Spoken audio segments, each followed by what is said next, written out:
Ontario is racing against the clock to find a place to put our waste. The province only has 9 years left until landfills reach their capacity. Some experts say the issue isn't just the shortage of landfills, but the amount of waste we produce. So joining us to talk more about this is Dr. Calvin Lacan, waste management researcher from York University and the founder of WasteWiki.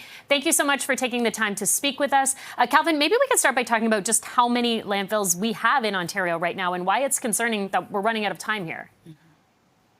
So I don't have an exact number in terms of the total number of landfills. In fact, there's actually very little data regarding the number of public and private landfills and the available capacity left.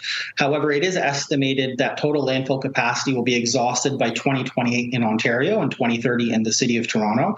So obviously we face some very significant concerns regarding constraints on capacity and what we'll end up doing with our waste. And Calvin, maybe we can talk about Bill 197, explain what it is and why it was put in place and why this is kind of adding to the challenge of finding new landfill sites. Well, I think one of the challenges is that we have a concept called NIMBYism, which is not in my backyard. So it's extremely difficult to site new landfills.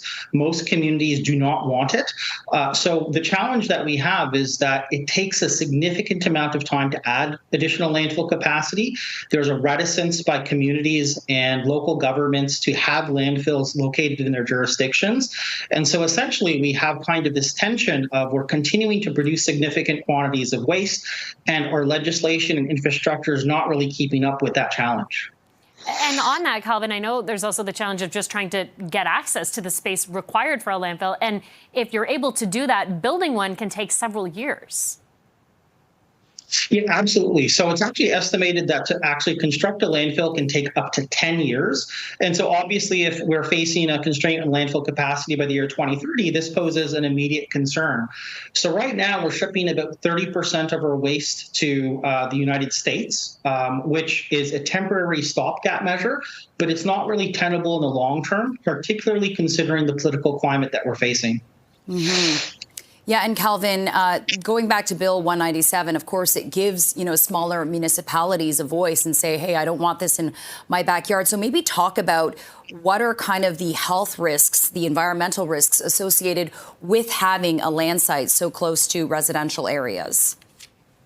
So a properly engineered landfill is actually relatively safe. So I don't want to convey that, having a landfill in your community is very dangerous. However, historically, having landfills in close proximity to densely populated urban areas poses risks to groundwater. There's issues surrounding soil and air contamination.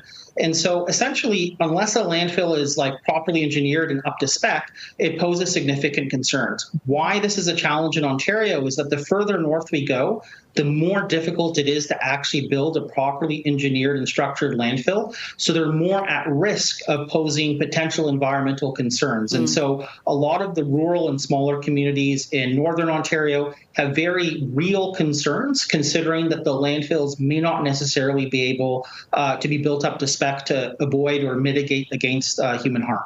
So what can we do now, Calvin? I mean, what about the opportunity for people maybe watching at home, considering how much waste they put out at the end of their curb? What could we be doing to try and alleviate the amount that's going to our landfill when it sounds like this is going to be a major issue for us in the next 10 years?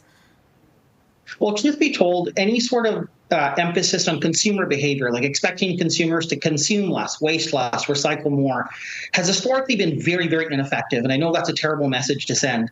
And so really, I think we need to be focusing on systemic solutions, back-end solutions. And so when we think about the types of products that we produce onto the market today, they need to be designed in a way that minimize the amount of packaging or total product that's being used. It needs to be designed so that it can actually be recycled or diverted in our existing infrastructure.